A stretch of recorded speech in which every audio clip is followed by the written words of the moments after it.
Nums 2022 और इसमें हम केमिस्ट्री सॉल्व कर रहे हैं। मैंने इनको टाइप किया है ताकि हमें ये क्लियरली नज़र आए जो ऑनलाइन अवेलेबल पेपर्स थे। तो लेट्स सी, स्टार्ट करते हैं फर्स्ट वन कि which of the following molecule is covalent in nature.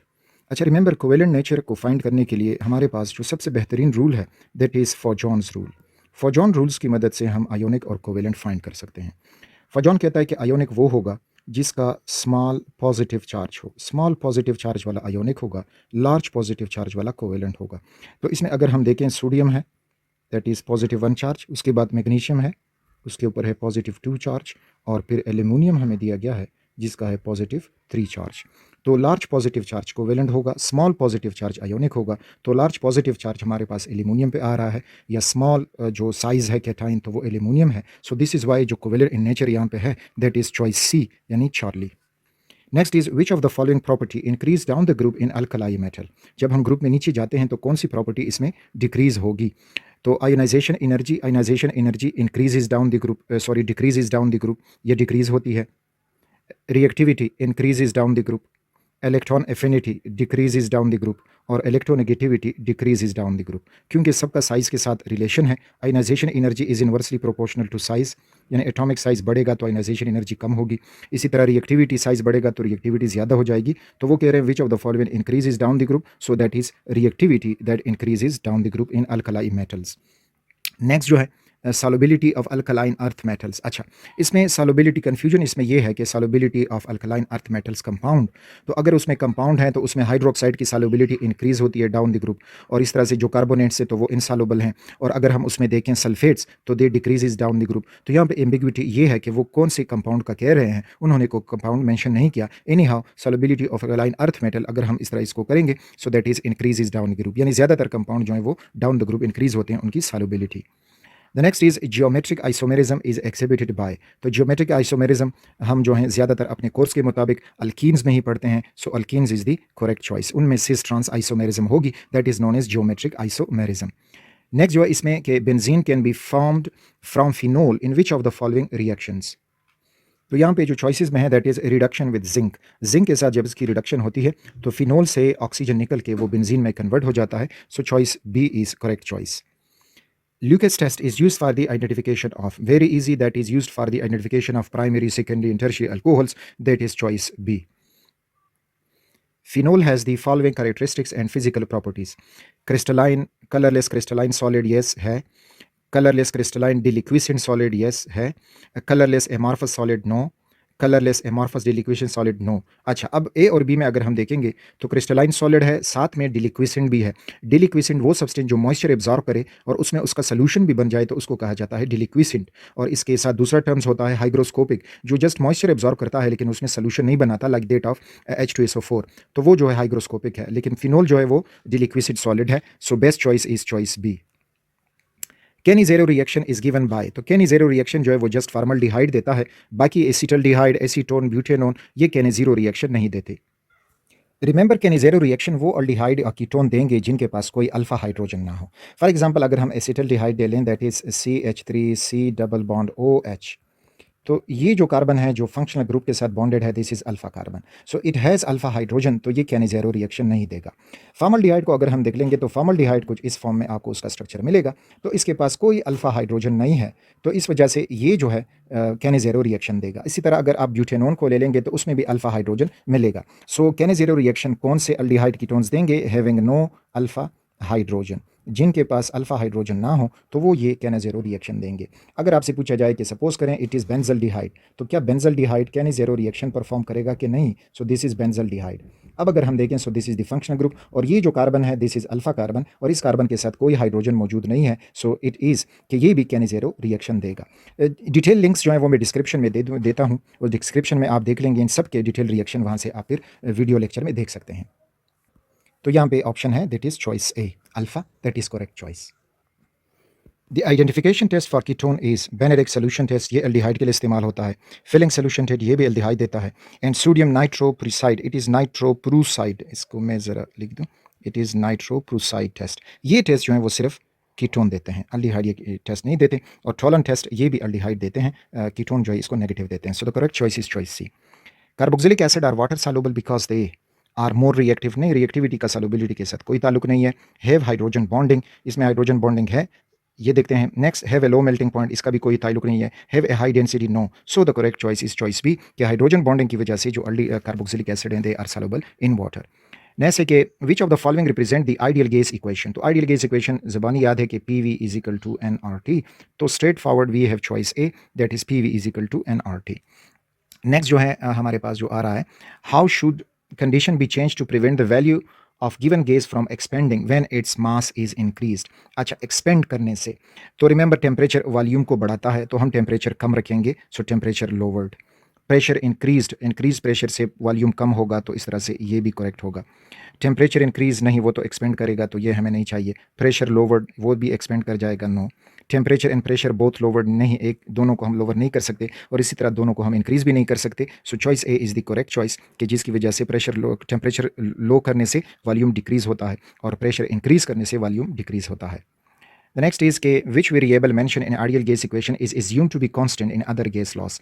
यानी बाकी जो गैस लॉस में है कौन सा वेरिएबल कांस्टेंट है, तो वो हम जो भी लॉ पढ़ते हैं तो fixed mass of a gas, तो fixed mass of a gas के number of moles of the gas जो हैं वो हमने कांस्टेंट रखने होंगे, फिर जाके जो है सारे लॉस जो हैं वो ओबे होंगे। The next is which of the following will show a high rate of evaporation. Evaporation depend करता है upon the intermolecular forces, तो जिसमें intermolecular forces वीक होंगे वो मोर evaporatable होगा या मोर volatile होगा। तो इस तरह से एसीटोन है, इथेनॉल है, वाटर है एंड इथाइलिन ग्लाइकोल। तो इन सब में से अगर हम देखेंगे, एसीटोन में डाइपोल फोर्सेज होती हैं, इथेनॉल में हाइड्रोजन बॉन्डिंग है, वाटर में भी हाइड्रोजन बॉन्डिंग है और इथाइलिन ग्लाइकोल में भी हाइड्रोजन बॉन्डिंग होती है। तो जो हाई रेट ऑफ evaporation रखेगा तो वो एसीटोन रखेगा, क्योंकि इसमें जो डाइपोल फोर्सेज हैं वो बाकी हाइड्रोजन बॉन्ड के मुकाबले में वीक फोर्सेस हैं, so it is the more volatile. Choice A is correct choice.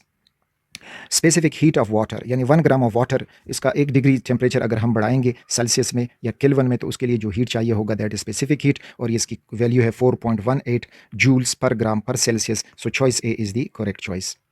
The next है कि the boiling point of a compound is mostly raised by. अच्छा, boiling point of a compound, boiling point depend करता है intermolecular forces पे, और intermolecular forces जितना strong होते जाएंगे उतना बॉइलिंग पॉइंट भी बढ़ेगा। डाइपोल इंड्यूस्ड डाइपोल इंटरेक्शन, ये भी किस्म के फोर्सेस हैं। लंडन डिस्पर्शन फोर्सेस भी हैं। इंट्रामॉलिक्यूलर हाइड्रोजन बॉन्ड भी एग्जिस्ट करता है, इंटरमॉलिक्यूलर हाइड्रोजन बॉन्ड। अच्छा, अब इन सब में जो स्ट्रांग अट्रैक्शन है, so that is intermolecular hydrogen bonding, और ये जो है बॉइलिंग पॉइंट ज्यादा बढ़ाएगा बाकी के मुकाबले में। सो the correct choice is choice D. Which of the following statement explains the solubility of an ionic substance in water? अच्छा, वाटर में अब आयोनिक सब्सटेंस वाटर में इसलिए डिजॉल्व होता है कि वाटर पोलर है, और पोलर जो है लाइक डिजॉल्व लाइक, तो आयोनिक कंपाउंड पोलर सॉलिड में डिजॉल्व होते हैं।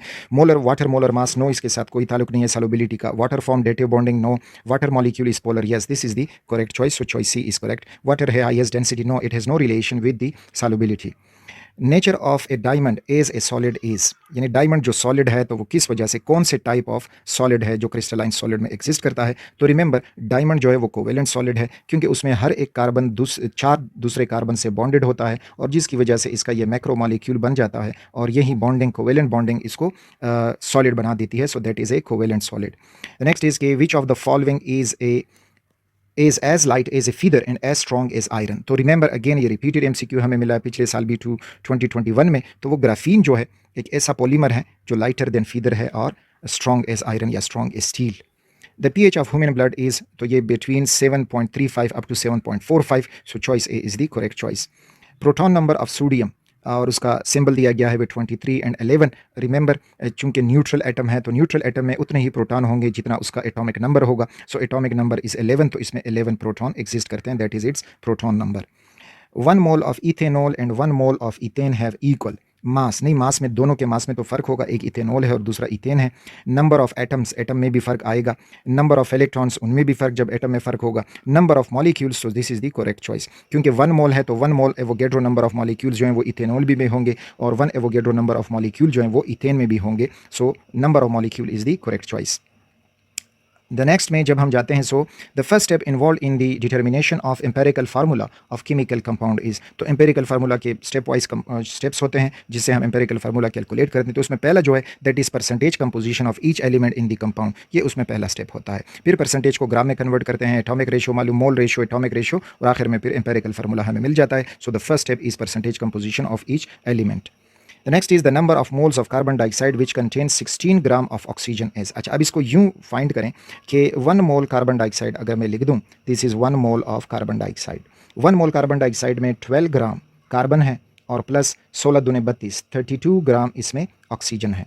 अच्छा, अब वो कहते हैं कि अगर ऑक्सीजन 16 ग्राम हो जाए तो मीन्स कि इसको अगर हम हाफ़ करेंगे तो ये हो जाएगा 16 ग्राम, 12 को हाफ़ करेंगे तो ये हो जाएगा 6 ग्राम, और इस तरह से 1 मोल को हाफ करेंगे तो ये हो जाएगा 0.5। तो 16 gram of oxygen is present in 0.5 mole of carbon dioxide, that is choice B. Very simple straight forward calculations थी। The percentage composition by mass in carbon dioxide is, तो मुख्तलिफ चॉइसेस दी गई हैं, कार्बन का परसेंटेज और oxygen का percentage भी।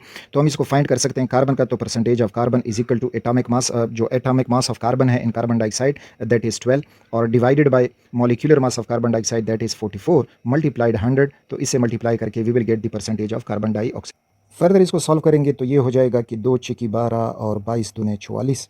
फिर फर्दर करें कि 2 3 6 और 11 दूने 22, और 3 अब 100 से मल्टीप्लाई होकर 300 बन जाएगा और डिवाइडेड बाय 11। कैलकुलेटर अलाउड नहीं होता, इस तरह से वो तरीका बताता हूँ कि आप कैसे सॉल्व करोगे। तो यहाँ पे ये 300 हुआ और ये 11 हुआ, तो अगर 11 को 2 से मल्टीप्लाई करेंगे तो यू विल गेट 22, और 22 अब 300 से 22, तो 10 से 2 आएगा तो यहाँ पे हो जाएगा 8 और दूसरा हुआ 0। अब यहाँ पे अगर हम 7 से 11 को मल्टीप्लाई करेंगे तो 11 7 77, तो ये हो जाएगा 77, और अब 77 में अगर हम 10 से 7 निकालेंगे सो वी विल गेट 3, और पॉइंट लग जाएगा, एक ज़ीरो बुलाएंगे। अब 2 से मल्टीप्लाई करेंगे तो 27, तो ये हो जाएगा 22 एंड सो ऑन। तो 27.2 हमें मिल रहा है चॉइस सी में। लेकिन अब ऑक्सीजन को भी कंफर्म करते हैं कि ऑक्सीजन इसमें क्या होगा। तो परसेंटेज ऑफ ऑक्सीजन को निकालने के लिए oxygen is equal to atomic mass of oxygen in the carbon dioxide, तो वो 16 दूने 32, 2 ऑक्सीजन है तो 32 हो जाएगा, और यहाँ पे 44 मल्टीप्लाइड 100, इस तरह भी कर सकते हो, या कुछ इस फॉर्म से भी कर सकते हो कि 100 से आप 27.27 माइनस कर दें, बाकी जो रह जाएगा तो वो ऑक्सीजन का परसेंटेज होगा, और आई थिंक यही 72.73 होगा, तो मीन्स के चॉइस यही रहेगा। तो इस तरह से आप इसको फर्दर कैलकुलेट कर सकते हो। So the correct choice is choice c. Maximum electron that can be placed in p subshell. अच्छा, पी सबशेल की बात है तो पी में 3 ऑर्बिटल्स होते हैं और एक ऑर्बिटल में 2 इलेक्ट्रॉन होते हैं, तो 2 3 6, तो मैक्सिमम इलेक्ट्रॉन इसमें 6 इलेक्ट्रॉन एकोमोडेट हो सकते हैं। The next is के applying n+l rule and calculate which of the following orbital has maximum energy, किसकी एनर्जी सबसे ज़्यादा होगी। तो n+l रूल यहाँ देखें, ये n हुआ और ये हुआ l, that is principal quantum number, that is azimuthal quantum number. अच्छा, जिसकी n+l वैल्यू ज़्यादा आएगी उसकी एनर्जी सबसे ज़्यादा होगी। तो 4s को देखोगे तो 4 + 0, एजीमुथल क्वांटम नंबर s के लिए 0 है, सो इट इज़ 4। फिर 2p है तो 2 हुआ, और ये 1 हुआ, that is equal to 3। 2d तो एग्जिस्ट ही नहीं करता, लेकिन इधर है तो ये एग्जिस्ट ही नहीं करता, और 2s, तो मीन कि जो ज़्यादा एनर्जी है वो हमें मिल रही है 4s की, क्योंकि उसकी n+l वैल्यू सबसे ज़्यादा आ रही है और मैक्सिमम एनर्जी उसी की होगी। So 4s is the correct choice. The next is के the mass of electron is, तो मास ऑफ इलेक्ट्रॉन और प्रोटॉन के साथ कंपेयर किया दिया गया है, तो proton is 1837 times heavier than electron. यहाँ पे स्टेटमेंट कुछ इस तरह लिखा है कि ये 1836 time more than mass of proton, no less than mass of proton, and that is choice B के times less than mass of proton, this is the correct choice. The next जो है कि the shape of an orbital is determined by which quantum number, तो shape of orbital हमें azimuthal quantum number देता है, that is choice B, straight forward, कोई calculation concept उसमें मौजूद नहीं है। The next is the electronic configuration for degenerate orbital is explain by, degenerate ऐसे ऑर्बिटल जिनकी एनर्जी एक जैसी होगी। फॉर एग्जांपल पी सबशेल, ये देखें कि ये 2p है तो इसमें 2px है, 2py है और 2pz है। तो अब इसमें जो इलेक्ट्रॉनिक कन्फिग्रेशन है तो वो हंस दे चुका था कि जब डीजेनरेट इलेक्ट्रॉन हो तो इलेक्ट्रॉन उनको अलग अलग ऑक्यूपाई करेंगे with the same spin, so Hund's rule is the correct choice. The next is के which term describe a solution in which dissolved solute is in equilibrium with undissolved solute। तो remember ये आपके पास मिलेगा saturated solution, जिसमें further solute हल नहीं होता, उसमें डालोगे तो वो दोनों इक्विलिब्रियम में एग्जिस्ट करेंगे, so that is a saturated solution. Unsaturated solution में फर्दर सॉल्यूट डिसॉल्व हो सकता है, और सुपर सेचुरेटेड सोल्यूशन में हम हीट की मदद से फर्दर सॉल्यूट उसमें हल करेंगे, so that is super saturated solution. The next is के rate of any reaction depends upon, तो किसी भी रिएक्शन का जो रेट है वो डिपेंड करता है अपॉन टेम्परेचर। टेम्परेचर बढ़ाओगे रेट बढ़ेगा, टेम्परेचर कम करोगे रेट कम होगा। तो जो सबसे बेहतरीन पैरामीटर है rate of a reaction find करने के लिए तो वो है temperature of the reaction. Which is not true about rate of a reaction, concentration of reactant does not effect rate of a reaction, it is not true, straight forward, choice A is the correct choice. Surface area यानी correct means not true, okay, that is not true. The next, enthalpy change of combustion is exothermic because, energy released, अच्छा first of all exothermic reaction, remember कि ये reactants और जाके बन जाते हैं products. Reactants में बॉन्ड ब्रेकिंग होती है, तो बॉन्ड ब्रेकिंग के लिए हीट को एब्जॉर्ब करना होगा, सो मैं लिख देता हूँ कि डेल्टा एच एब्जॉर्ब। और प्रोडक्ट्स में बॉन्ड फॉर्मेशन होती है और बॉन्ड फॉर्मेशन इज एक्सोथर्मिक, तो उसमें हीट होगा रिलीज्ड। अब अगर रिएक्शन एक्सोथर्मिक है या एंडोथर्मिक है तो इन दोनों हीट पे डिपेंड करेगा। अगर हीट एब्जॉर्ब, इसको मैं इस तरह रिप्रेजेंट करता हूँ, is greater than heat released, तो फिर ये रिएक्शन होगा एंडोथर्मिक। और अगर heat absorbed is less than heat released, तो फिर ये होगा एक्सोथर्मिक रिएक्शन। तो वो कह रहे हैं कि कंबस्शन रिएक्शन एक्सोथर्मिक है, तो इसका मतलब है कि जो बॉन्ड ब्रेकिंग के लिए हीट ने जज़ब होना है वो कम होगा, और जो बॉन्ड फॉर्मेशन में हीट ने रिलीज होना है वो ज़्यादा होगा। So energy released and bond breaking is greater, no, bond breaking smaller होना चाहिए, तो ये ऑप्शन नहीं है। Energy released and bond making is greater, चले ये है। Energy absorbed in bond breaking is greater, no. Energy absorbed in bond making is greater. अच्छा, अब यहाँ पे देखें, energy absorbed in bond making में एनर्जी एब्जॉर्ब ग्रेटर, और energy released and bond making, तो रिमेंबर बॉन्ड मेकिंग जो है उसमें एनर्जी रिलीज होगी, एब्जॉर्ब नहीं होगी, तो ये स्टेटमेंट टोटली गलत है। So the correct choice is choice B, कि energy released and bond making is greater, यानी प्रोडक्ट्स में जो बॉन्ड बन रहे हैं वो ज़्यादा एनर्जी रिलीज कर रहे हैं बनिस्बत रिएक्टेंट्स में जिनमें बॉन्ड टूट रहे हैं। द नेक्स्ट इज कि 1 calorie is equivalent to 4.184 joules, या 4 राउंड ऑफ करके 4.2 joules, so this is choice a. Potential of standard hydrogen electrode SHE is arbitrarily taken as, तो स्टैंडर्ड हाइड्रोजन इलेक्ट्रोड के साथ बाकी इलेक्ट्रोड्स को कंपेयर किया जाता है उनका ऑक्सीडेशन रिडक्शन पोटेंशियल मेजर करने के लिए, तो इसकी जो वैल्यू है वो आर्बिट्ररली 0 ली गई है, so choice D is correct. During electrolysis reduction always acres 8, अच्छा रिडक्शन जो है गेन ऑफ इलेक्ट्रॉन है और इसमें केटाइन आएगा पॉजिटिव चार्ज वाला, गेन ऑफ इलेक्ट्रॉन करके ये डिस्चार्ज होके पेरेंट एटम या जो भी हो मॉलिक्यूल हो वो बनेगा, या मे बी कि वो मॉलिक्यूल टूट जाए, बस जो भी होगा, रिडक्शन ऑफ इलेक्ट्रॉन जो है gain of electron is reduction. अच्छा, अब केटाइन जाता है कैथोड की तरफ, दिस इज वाई केटाइंस की वजह से उसको कैथोड का नाम दिया गया है। So reduction always occur at cathode, oxidation होती है एनोड पे। शी जो है स्टैंडर्ड हाइड्रोजन इलेक्ट्रोड है, और सॉल्ट ब्रेक जो है वो चार्जेस को बैलेंस रखता है। Type of hybridization of carbon in ethene that is H2C double bond CH2 is, अच्छा कार्बन के लिए जस्ट आप याद रखें, कार्बन अगर सारे के सारे सिंगल कोवेलेंट बॉन्ड बना चुका है तो फिर ये sp3 हाइब्रिड होगा। अगर कार्बन एक डबल बॉन्ड बनाए और 2 सिंगल बॉन्ड बनाए तो फिर ये होगा sp2 हाइब्रिड। और अगर कार्बन दोनों डबल बॉन्ड बनाए या एक ट्रिपल बॉन्ड बना चुका हो और एक सिंगल बॉन्ड बना चुका हो फिर होगा sp हाइब्रिड। तो फाइंडिंग हाइब्रिडाइजेशन डिस्क्रिप्शन में लिंक दिया गया है, वहाँ से फिर आप इसको देख सकते हो। तो जो इथीन है इसमें कार्बन, दोनों कार्बन जो हैं दे आर sp2 हाइब्रिड इस फॉर्म में। The next is which of the following molecule is polar in nature, polar in nature, तो इसमें अगर हम देख लेंगे तो वो है HCl, straight forward, HCl is polar. अच्छा, अब यहाँ पे मॉलिक्यूल की पोलरिटी बता रहे हैं। कार्बन टेट्राक्लोराइड को अगर आप देखोगे so it has this type of structure that is tetrahedral, that is carbon. अब यहाँ पे bond in carbon tetrachloride is polar but the molecule as a whole is non polar, तो ये डाइपोल मोमेंट के लेक्चर में देख सकते हो। इसी तरह से अगर हम AlCl3 को ले लें तो इसका ये प्लेनर स्ट्रक्चर होता है, बॉन्ड इसमें पोलर है लेकिन मॉलिक्यूल जो है वो as a whole non polar है। कार्बन डाइऑक्साइड को देखेंगे तो कार्बन डाइऑक्साइड में भी बॉन्ड पोलर है लेकिन एज ए होल मॉलिक्यूल जो है वो नॉन पोलर है। और जबकि HCl में आएंगे तो HCl में अब क्लोरीन पार्शियल नेगेटिव है, हाइड्रोजन पार्शियल पॉजिटिव है, तो मॉलिक्यूल बॉन्ड भी पोलर है और मॉलिक्यूल भी पोलर है। So choice D is the correct choice. Electron affinity decrease down the group because, electron affinity group में जब नीचे हम जाते हैं तो वो डिक्रीज होती है। तो इलेक्ट्रॉन एफिनिटी देखते जाएं, electron affinity is inversely proportional to size, atomic size. अगर एटम का साइज बढ़ेगा तो इलेक्ट्रॉन एफिनिटी कम होगी। इलेक्ट्रॉन एफिनिटी इलेक्ट्रॉन के लिए चाहत, छोटा एटम है और ये इलेक्ट्रॉन, तो इस एटम का अपने इलेक्ट्रॉन के ऊपर भी अट्रैक्शन ज़्यादा है और जो गेस्ट इलेक्ट्रॉन आएगा उसके ऊपर भी इसका अट्रैक्शन ज़्यादा होगा।